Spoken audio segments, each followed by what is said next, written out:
Welcome to the Golden State Media Concepts Sex Podcast, a show that examines all aspects of sexuality, from physical to emotional to spiritual. Join our hosts as they discuss age-old questions, common misconceptions, and the latest topics surrounding sex. They'll tackle topics about sexuality from the complicated to the hilarious and everything in between. GSMC Sex Podcast is your show for all of your questions about sex, even some you might not have thought of yet.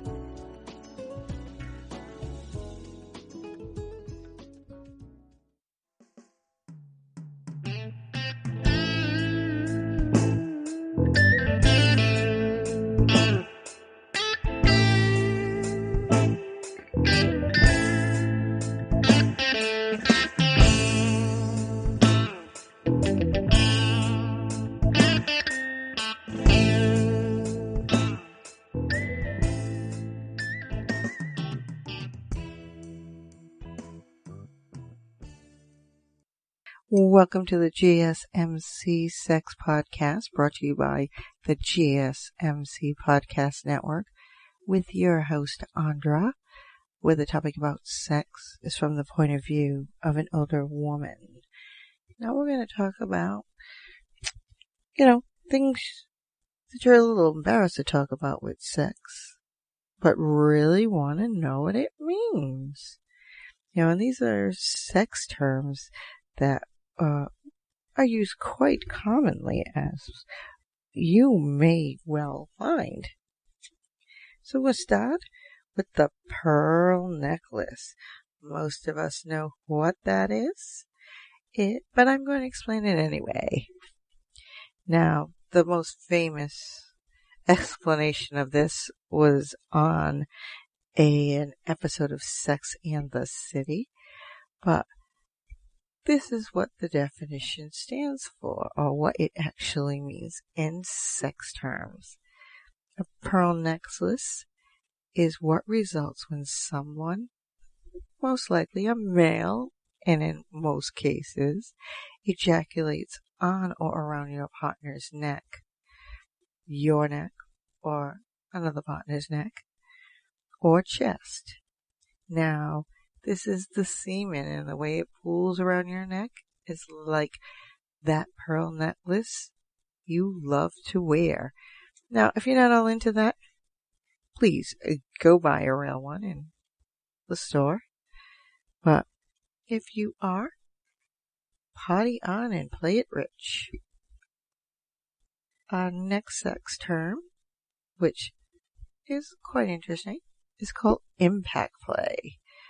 Now, we all know of BDSM, and always, if you are going to engage in it, always have a safe word and check in with your partner from time to time to make sure things are going okay and that they are still enjoying themselves as well as you are. So, this actually refers to any impact on the body done for sexual gratification. Same thing with BDSM. Now, it ranges from spanking to whips and crops, which is another sex toy that is used. You usually are engaging in impact play, whereas this is very important to communicate with each other during it to make sure that the level of pain is desirable by both and not being hit in places that are uncomfortable. You do want to voice what is hurting, what is good. Use that safe word. Communicate with your partner. Talk with your partner. Ask for more if you want to. But do stay to the nice fleshy areas when you're doing it, because it is much easier to participate, and the pain is much more pleasurable than inducive of extreme pain to you and uncomfortable. But then again, you could check out the guide to first timer BDSM for anything that you would like to know and how far are you with that. Now, we've all, well, most of the time, our partners want to know if a female's. Now, squirting is explained as when a person, a female, so when a female ejaculates fluid during sex. This is not a myth, nor, however, there is a lot of research that still needs to be done, but it is secreted from the skin glands, and also known as, the prostate. So some women are very in control of that and can squirt for a very long time, or distance for that matter. And it's, but it's almost as with like many that don't focus on a penis. It's the squirting comes from the clitoral stimulation, obviously, and some squirt from the G-spot. So there, we do as females ejaculate, just not in the form that men do. And there are those who are in very much control of these glands and can squirt, so they can give a male the run for the money. Our next sex term, which you may be too embarrassed to ask, what the heck does it mean? Now, CBT. Come on, most of us out there relate this to cognitive behavioral therapy. Well, not quite in the sense that you think it is. Because, cognitive behavioral therapy is a helpful form of talk therapy. However, in the world of kink, plus sex, it actually refers to cock and ball torture. This form of CBT is very therapeutic, or can be therapeutic, for males who are interested in having dominatrix inflict pain on their genitals. And it's mainly focused on the penis. So there are a lot of use of ropes, whips, or even chastity devices. So not only women wear chastity belts, because they're virgins, that is quite a myth. But there are different cultures that do protect their young females until they are of the right age. So I would presume that that is not unknown thing to be put into place on a female, but CBT is geared at the penis, and it is a way of using, dominatrix using whips or ropes or chastity devices for sexual arousal of the man. Another term that is quite interesting out there is pegging. Now, it refers to when a woman, if you wanted to switch roles and the woman wanted to be wearing the penis in the family, this is actually for you, because it is when a woman penetrates a man anally with a strap-on dildo. Now, apparently, it goes that way, and pretty much if it's in a relationship where bisexual is interesting, or just in matter of fact, regular couples, whatever regular is to you, actually do enjoy anal. So this is a way for the woman to, one, switch roles with their partners, and to get that feeling of dominance and thrusting back and forth. With a man, you can watch them as opposed to them watching you when they're doing it to you. So it is quite a good thing to do or try. And it even will bring you closer intimately with your partner. It's given you the opportunity to feel how and what your male partner feels to an extent.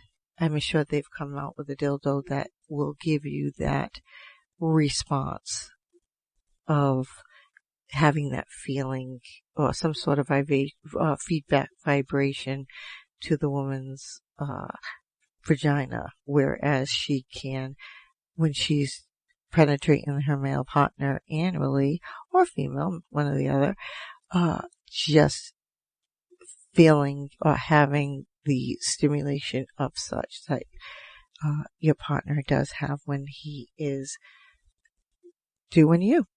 So, I mean, there are ways to get that and to not only satisfy your partner, but satisfy yourself in the meantime.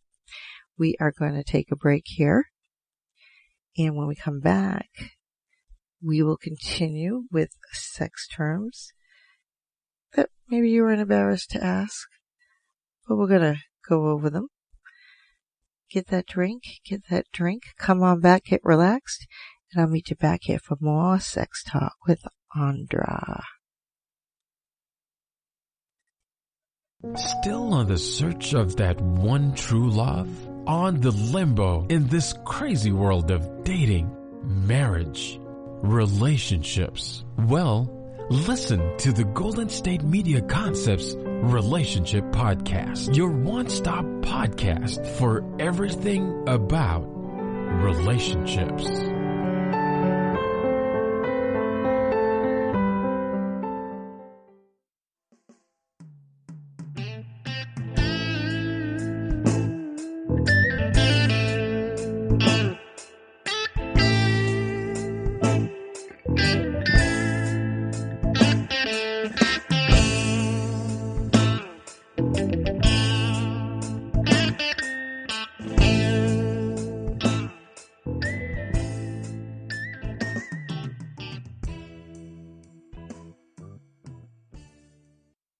Welcome to the GSMC Sex Podcast, brought to you by the GSMC Podcast Network. Now, welcome back, my horny little devils. And when we left off, we were talking about sex terms. You maybe been embarrassed to ask what they are or to delve more into them. But they're not that embarrassing. So let's continue on where we left off. Next was queening. Now, this is a very glamorized way of saying, I'm going to sit on your face. Now, generally, most people will just get up. Most partners will say, I'm going to sit on your face. They don't say queening, but that is the term for it. And your partner just sits there so that you can lick their clitoris and their vagina, their labia, all of that. And it goes for the opposite sex and the same sex the same. A lot of sames in there. Next one is scissoring. This is generally, it's also called tribadism, which is, or trimming. And it's generally thought of as the territory of same sex. Female identified couples, whereas both females partners are rubbing their vulvas against each other to get off and get that orgasm. However, this can also be used with opposite sex partners, where you're rubbing other parts, you're rubbing your vulva up against other parts of the body, like the thigh or a butt or something along that line. It's actually autostraddle, and this is just a way of using your partner where actually the both of you are getting off at the same time. So, but it is called the classic scissor position, and partner's legs are intersected so that they look like a pair of scissors. So, you usually see this, especially in porn, made for the male gaze. It's probably hyped up in that way. It's generally it's a popular act among women who have sex with other women. And it's mainly usually done in porn, but I'm assured it is done elsewhere as well. And we just did not know what to call it. So we cannot say that it's not done elsewhere. But let's move on to edge play. And when you first hear it, it's easy, you can assume that this is going to refer to some extreme sex acts that literally involves an edge of some sort. So, classic examples are knives or needles. And believe it or not, people do incorporate those particular items into their sexual act from time to time. But be very careful. There are no sharp objects in this type of edge play. It means kinky sexual acts that push your boundaries, obviously consensual, to the edge, which can be exhilarating for some. So you're basically taking your everyday sex acts and pushing them to the edge. See how far you can make it to be, it's really how far you want to take that with your partner. How much can you handle? I mean, what it is considered edge play differs from person to person, as I'm trying to get across. We all have our own boundaries. That's why a self in the sexual act. So we don't want to miss that at all. We want everybody to have fun. We don't want anyone to be hurt. We want everybody to just enjoy themselves while doing this. And sex is fun. It's not supposed to be hurt. I mean, obviously there are ways in which the sexual act is heightened with pain, but the whole idea is to be comfortable between the two of you if you are going to go that far with it. So you have to think about it in that way. And this is the thing. You got to know your boundaries and your limits. It's some sort of psychological play. And if you're going to try pushing your boundaries, please do with a partner you trust, and that you're safe, and you use a safe word, and making sure that is A-OK. So we always want to have fun. We want to be able to go back and possibly try some of these. If it's something new for you, try it. If it's something that if you already know, but you want to try it in a different way, try it. But do have fun at it. Now, the next one is figging. I'm not swearing. It's called figging. Like a fig, but you're figging.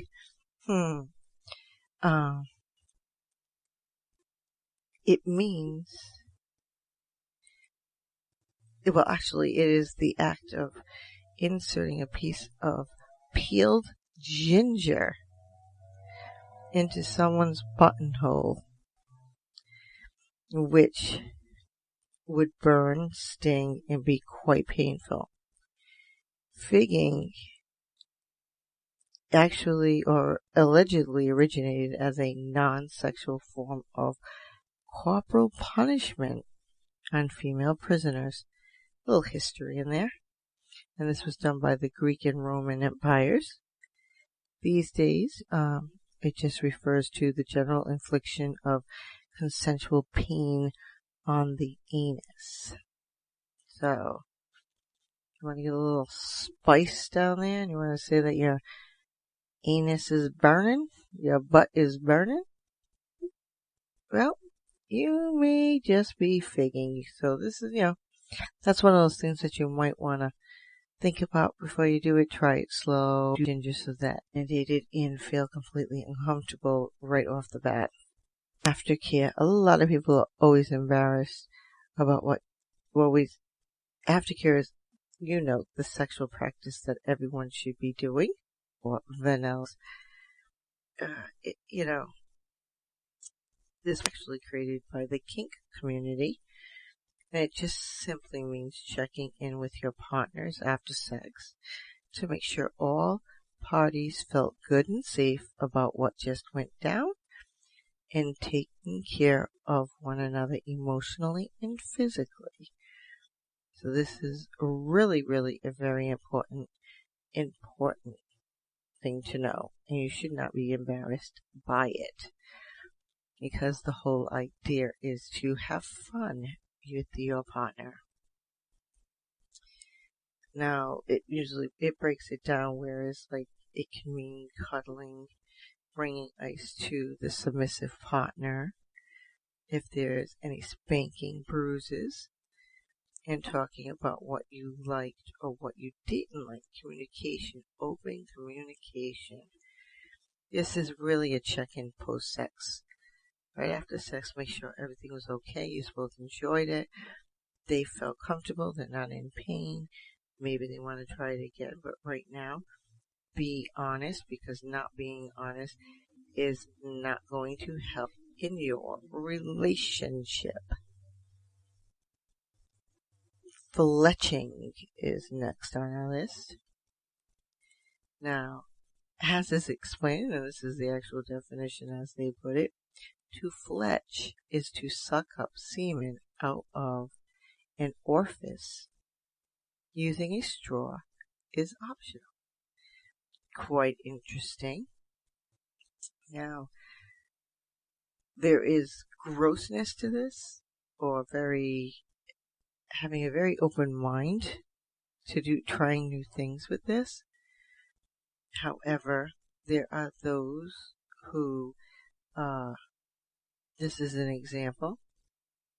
Their partner ejaculates inside their partner's inside your anus, and then sucks out their own semen out of the anus with their mouth.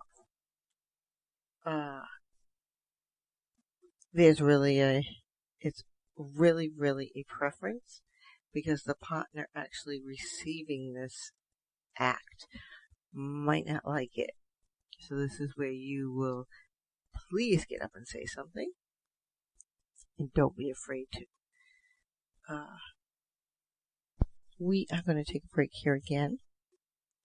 So go replenish that drink, replenish that snack, come back, get relaxed, and I'll meet you back here to finish up with more sex talk.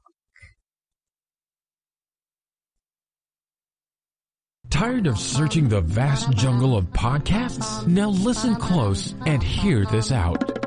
There's a podcast network that covers just about everything that you've been searching. Hey! The Golden State Media Concepts Podcast Network is here. Nothing less than a podcast bliss with endless hours of podcast coverage. From news, sports, music, fashion, cooking, entertainment, fantasy, football, and so much more. So stop lurking around and go straight out to the Golden State Media Concepts Podcast Network. Guaranteed to fill that podcast itch. whatever it may be. Visit us at www.gsmcpodcast.com. Follow us on Facebook and Twitter, and download us on iTunes, SoundCloud, and Google Play.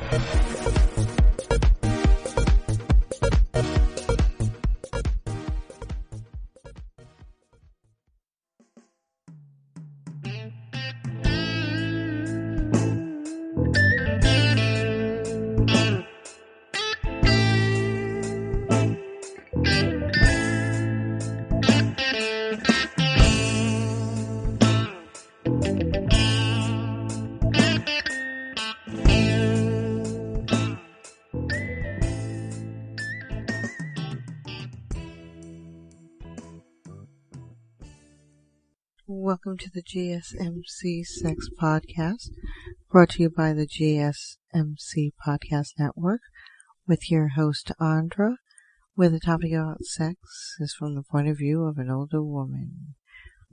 Now, welcome back to the final portion of my segment, or my session for today.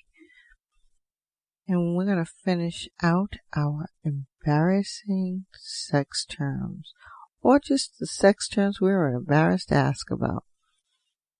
Let's continue on. We have bukkake, and I'm going to have to spell that one. Bukkake. I probably butchered the name, but I think you can look it up and find out what it is. But here is what the definition states for it. It is both a sex act and a popular genre of porn. So all of you porn lovers out there, tend to when you know what this is already. And I don't think I have to tell you much. But, and it's in which multiple men, typically 3 or more, ejaculate all over a woman. So one woman orgy with a ton of men. And she is the ejaculation point. Another one is docking. Docking is when 2 people uncircumcised get together. Now, the first pulls his foreskin back and holds it while the second stretches theirs open and outward as far as possible over the head and shaft of the first partner's penis. So a little foreplay with that foreskin on the non-circumcised male. Usually, same sex, or bisexual, whatever comes your way, what floats your boat. But this is geared toward to men.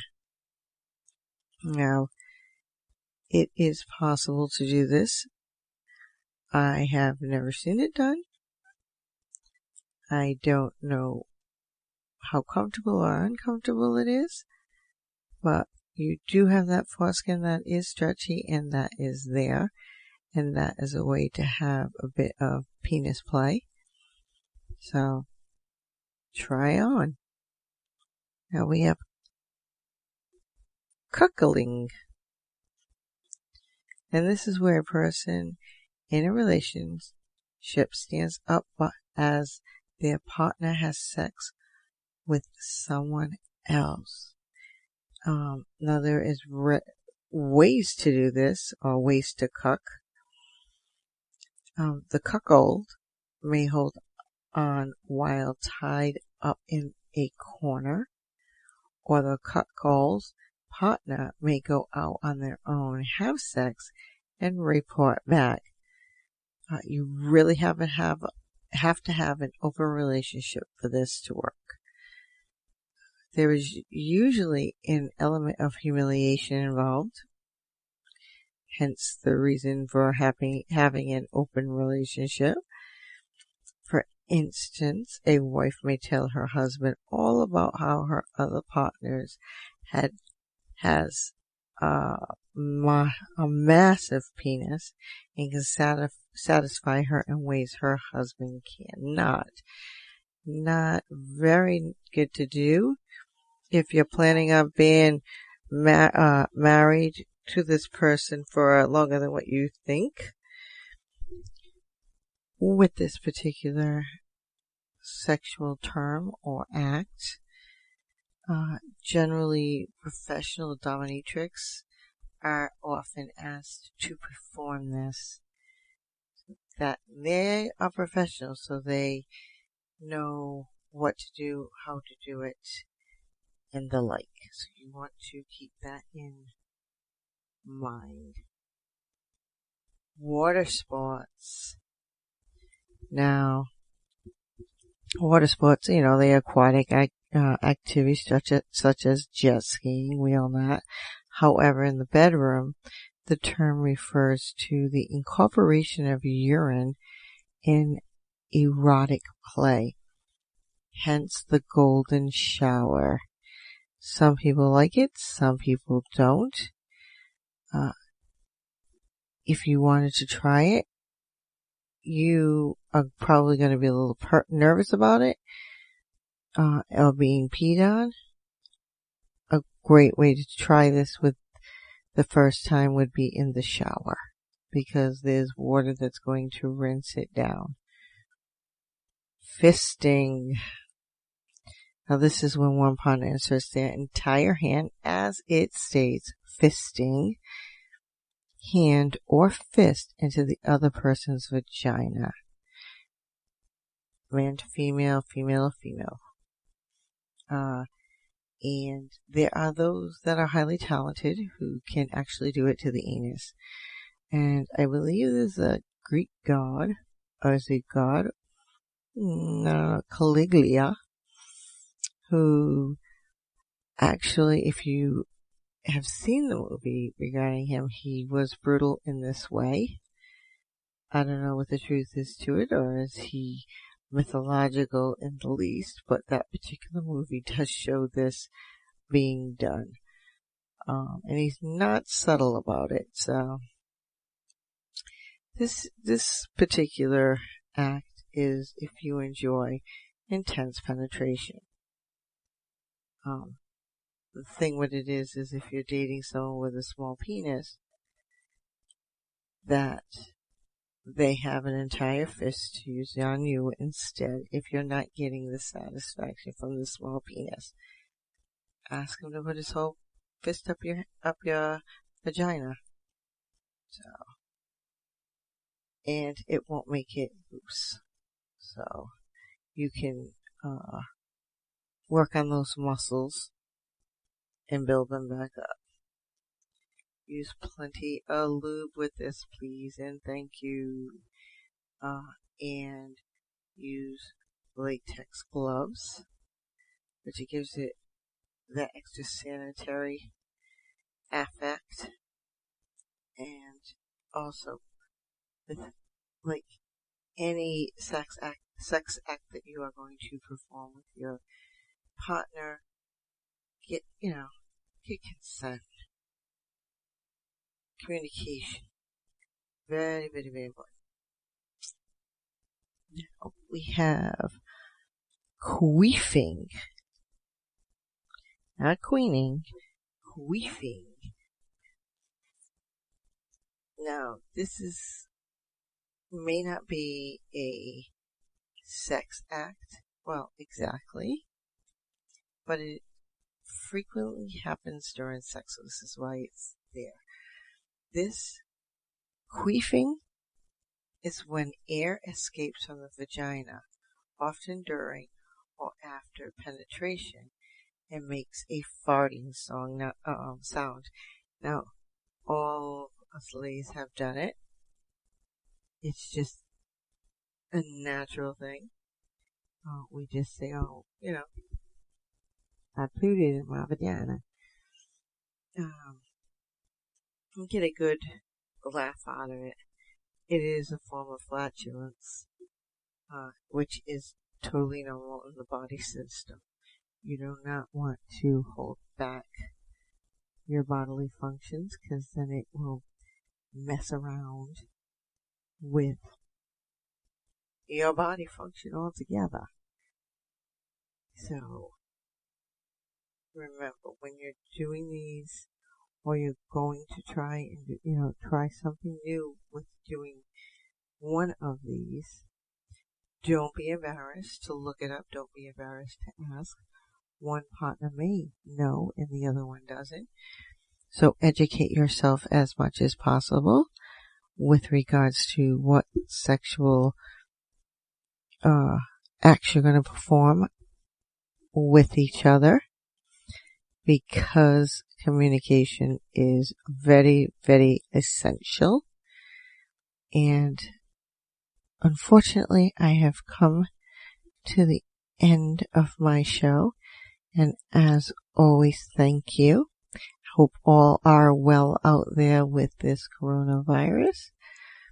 Still lurking its ugly little head, but we are able to go out and businesses are slowly opening. So that is a positive. And on another positive note, please practice safe sex. If not for you, for your partner. Or if not for your partner, for you. It goes either way. And I will see you on my next show to talk more sex with Andra. You've been listening to the Golden State Media Concepts Sex Podcast, part of the GSMC Podcast Network. You can find this show and others like it at www.gsmcpodcast.com. Download our podcasts on iTunes, Stitcher, SoundCloud, Google Play, or anywhere you find podcasts. Just type in GSMC to find all of our shows from the GSMC Podcast Network. From sex and relationships to health and wellness, life and happiness, and even weird news. You can also follow us on Twitter and Facebook. Thank you, and we hope you have enjoyed today's episode of the Golden State Media Concepts Sex Podcast.